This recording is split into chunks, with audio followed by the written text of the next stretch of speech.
जय भोजपुरी प्रणाम सब भोजपुरी श्रोता करके का हाल बा। आशा करत हनी आप लोग बहुत बढ़िया हो। जा एक बार फिर से आप लोग बीच में हाजिर बानी काहे के गाना तो आ चुकल बाटे। मिजाज हमरो एकदम जो बहुत कंट्रोल करके रखने बानी, बर्दाश्त होत बाना के गाना के देखल जाओ। जना गाना के नाम बाटे गघरी और साथ में ले बानी खेसारी लाल यादव जी के एगो नया गाना जना के व्यू भी अच्छा खासा गइल बा, पब्लिक पसंद भी करता, वायरल भी हो रहल बा। पायल जी में पायल गाना जो बा खेसारी लाल यादव जी के और पवन सिंह के नया गाना घघरी जौन की धमाल मचा के रखले बा और यूट्यूब के ट्रेंडिंग लिस्ट नंबर 1 पे बाटे। और जहाँ हनी सिंह के गाना आइल बाटे मनी मनी, वो गाना के पछाड़ के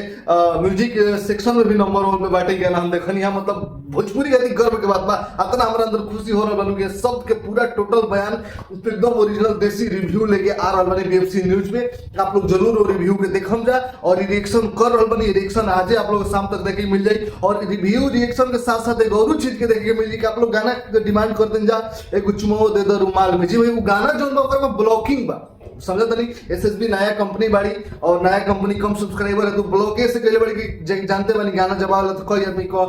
कॉपी करके एने ओने डाल देवे लोग तो कंपनी की भी मजबूरी पड़ेला ब्लॉक करेंगे। लेकिन रिएक्शन तो आप लोग के चाहिए, रिएक्शन हमहू कोई चाहता नहीं तो रिएक्शन वगैरह हम बहुत पहले ही कोई चाहत रहे। लेकिन वो ब्लॉगिंग रहे अनिकेत वगैरह साथ में रहन, अभी अनिकेत साथ में नहीं लेकिन अनिकेत रहतन। लेकिन अभी हम अकेले बने अनिकेत के प्लान अगर वो आवत रहे तो साथ में मिलकर भी कर जाए। लेकिन रिएक्शन हम ओकरो पे आज भी बैठल बानी तो कर और रिएक्शन करके हम डाल देम अपना इंस्टाग्राम जी तिवारी जी JIJI जैसे जो जैकपेट होला JIJI तिवारी पूरा लिख ले TIWARI फिर जी, ठीक बा जी तिवारी जी इंस्टाग्राम आईडी। नीचे इस वीडियो के डिस्क्रिप्शन में भी और रिएक्शन के लिंक हम डाल दें, चाहे फेसबुक पे भी हम डाल दें, ठीक बा। हो सकता है इंस्टाग्राम पर अगर ब्लॉक हो गई, फेसबुक पर ब्लॉक हो गई, अगर या कहीं भी ना मतलब मिलल हो तो समझो हम टेलीग्राम पर फिर लास्ट में डाले के, ठीक बा।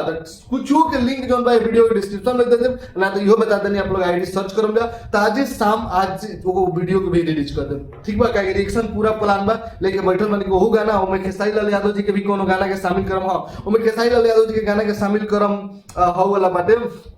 कलम चबा गेली ओहू गाना पे ब्लॉकिंग बाटे। वो गाना खेसारी लाल यादव जी के लिए चाहत रही तो वो गाना जो ब्लॉक बाटे वो गाना पर रिएक्शन हो नहीं के पाओ तो दोनों गाना ब्लॉक बाटे से दोनों गाना के एक साथ मिला के दोनों गाना के रिएक्शन करम जो क्या तो फेसबुक इंस्टाग्राम चाहे टेलीग्राम आ जहां भी डली ये वीडियो के डिस्क्रिप्शन में लिंक डल जाए। तो चलिए ज्यादा बकवास ना करते हुए गाना के रिएक्शन कर जाओ। पहले खेसारी लाल यादव जी के पायल गाना के रिएक्शन दे, एक बाद पवन सिंह के घघरी गाना के रिएक्शन दिया और चैनल को सब्सक्राइब कर लीजा यूट्यूब चैनल के प्यार आशीर्वाद से बनैले रह जा और रिव्यू जरूर देखम जा। दोनों गाना का नाम पवन सिंह घघरी गाना के रिव्यू जौन बाटे आप लोग बीएफसी न्यूज भोजपुरी चाहे बीएफसी न्यूज पे देखे के मिली। तो चलिए रिएक्शन शुरू कर जाओ।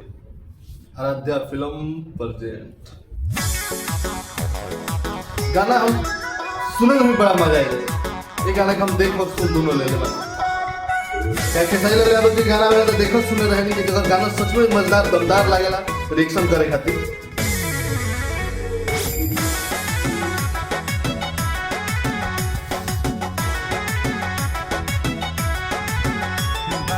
रे बाड़ू गाना क्या तो मुझे बन रहा है। रे बाड़ू सोना भरही से धान तू बिगड़ले बाड़ू छड़ले बाड़ू। हाँ क्या स्टाइल नोट भरही से मूड बहुत भाव से गइले बाड़े।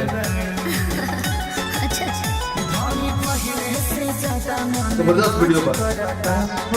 आज करता मन दिलवा हमको राज करता पायल उतारी तो आवाज करता आस्ते डोलता यो एकदम एक्टिंग में ढल जा रही है संगल जाने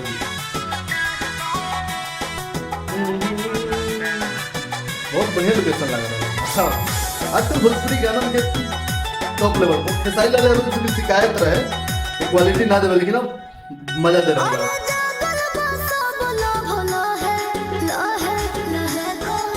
लाइन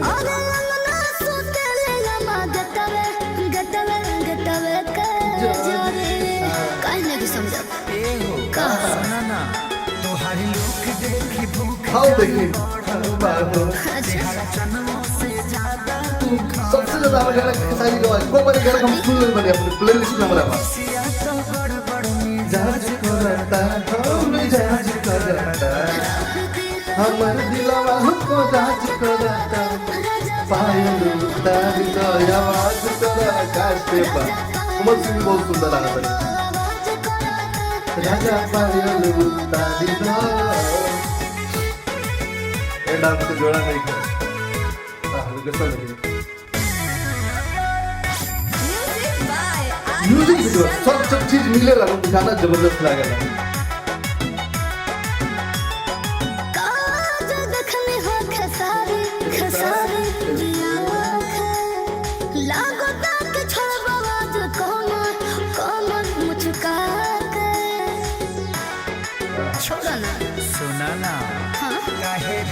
डांस को लगे मन लगा था अपना राजा के गाना में घुस के हो लाइन जबरदस्त जी करता क्रिएशन वाला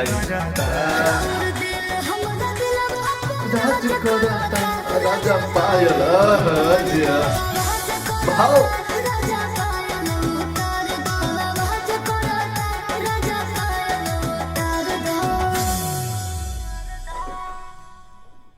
ले जा जरूरी हो गया ढेर दिन करेगा तो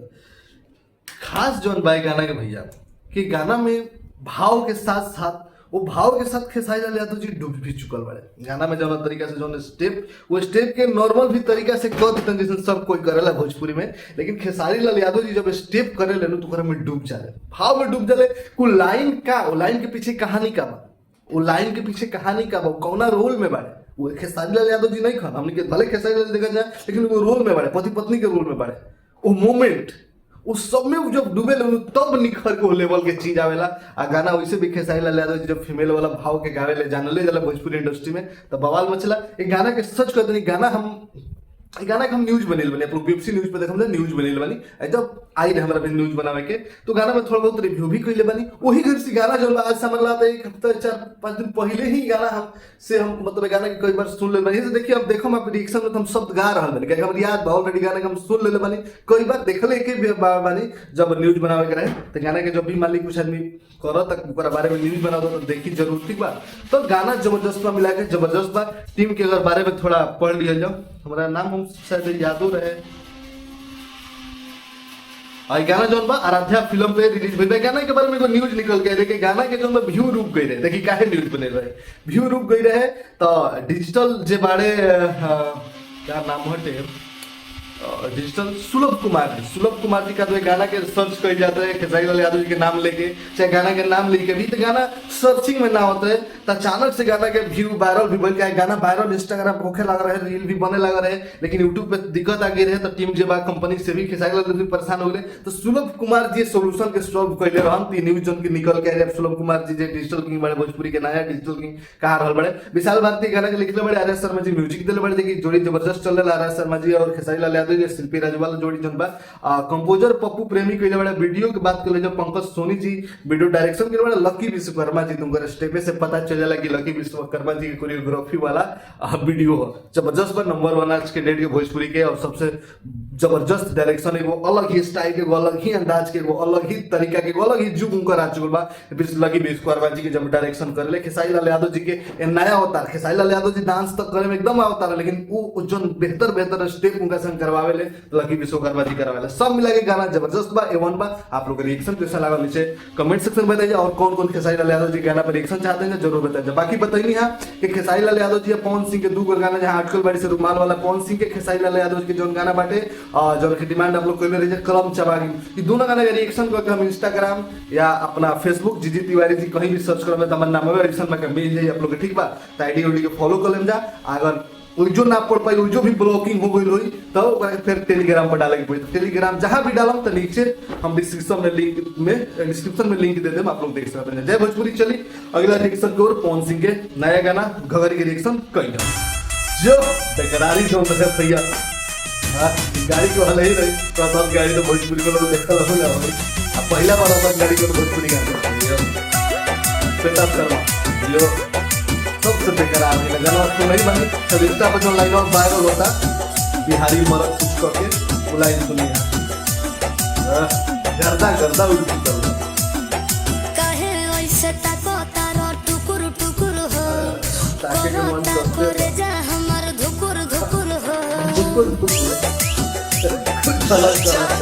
हो काहे ऐसे ताको तारो टुकुर भैया एकदम मूड में लगा रहे डांस वाला खड़ा रहा तो लेकिन ना लागता सुपर सरपता ऊपर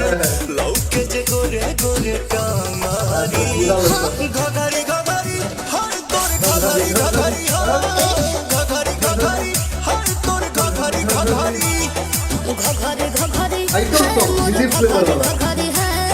घघरी घघरी है मोर घघरी घघरी हाय तोर पतली कमर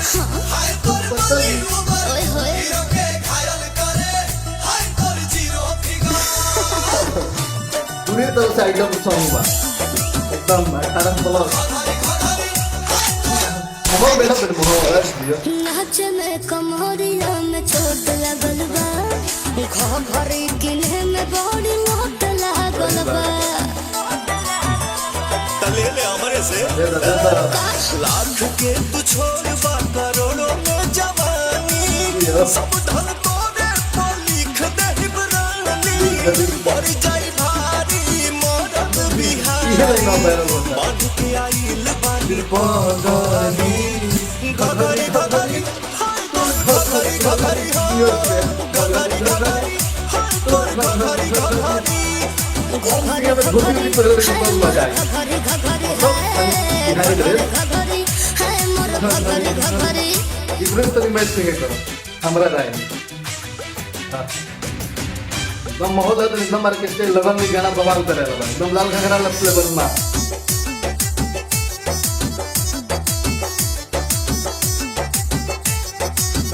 हमारा न बाज तो खरीद ले लाल घगरा में मिक्स नहीं रही हमारा रसीद सामान करता के नहीं। रसीद देबो का सही बात बात हम चल रही है जनता निभन तोर बड़े मिलियन में मन बंद चलना पवन के भवन में लाइन क्रिएशन बा बड़े धासु आसु प्रियांसु चाहत रे साथ दारी घघरी घघरी हर तोर घघरी घघरी घघरी घघरी ये लाइन वायरल बा घघरी घघरी है मोर घघरी घघरी है घघरी घघरी है मोर घघरी घघरी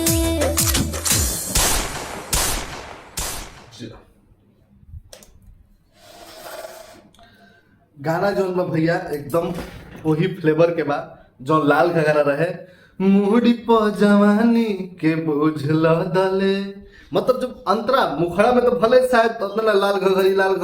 मतलब एकदम डीटो मैच भले शब्द अलग अलग बा म्यूजिक अलग अलग बा लेकिन जो धुन बा जो टाइप के बा सेम टू सेम एकदम मैचिंग बहुत ज्यादा हो रहा बा जो धुन अंतरा तो हमें लगता है बहुत डिटो मिल रहा बा ठीक बा आ घघरी जोन बा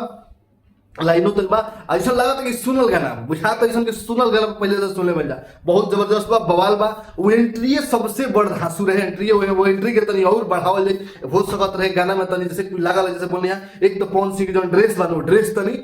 वेस्टर्न वाला लागल जैसे लागल शहर के लगे ई सब मिजाजी जो काम होला न देहाती आदमी हो ई सब गांव में आइटम सब चल रहा जब देहाती तनी बंदूकों ले ले रहतन चाहे कुछ मतलब तनी सब लगल है सब ना होला कोई एकदम एथी में बाड़े झिक झाक में बाड़े झिट झटना तनी लागे एकदम देसी अंदाज में उ चीज तनी रही तो और बवाल आजित और एंट्रिया तनी और आगे तक दिखाई तो लोग खाली गड़िया एगो आगे शुरू में दिखा दे जातो कम से कम दिखा दी लोग गड़िया कहीं खड़ो कर दिखा दी लोग चाहे गड़िए पर खड़ा करके तनी डांस करा दी लोग नीचे तो कुछ और मजा हो सकता है हमारे राय बा बाकी में कोनो कमी नहीं है लेकिन गाना के सेटअप आप लोग देखनी है जबरदस्त बा बवाल बा बाकी सब बात हुई इधर तनी से बता देने क्या बात है और चीज भी बात हुई तू आप लोग रिव्यू जरूर देखो जा बीएफसी रिव्यू में गाना के बारे में थोड़ा बात कर लीजिए के लिखले बा लिरिक्स भी अच्छा लगा म्यूजिक भी अच्छा लगा सब मिला के लगन में गाना जौन बा बवाल मचावे वाला बा और सबसे खुशी के बात बा कि गाना भाई ट्रेंडिंग 1 में बा हनी सिंह के भी पीछे कइले बा प्रियांशु सिंह दिले बड़ा सुतोष तिवारी लिखले बड़े विभांशु तिवारी जी डायरेक्शन के बड़े जबरदस्त बा डायरेक्टर विभांशु तिवारी कोरियोग्राफर जे बाड़े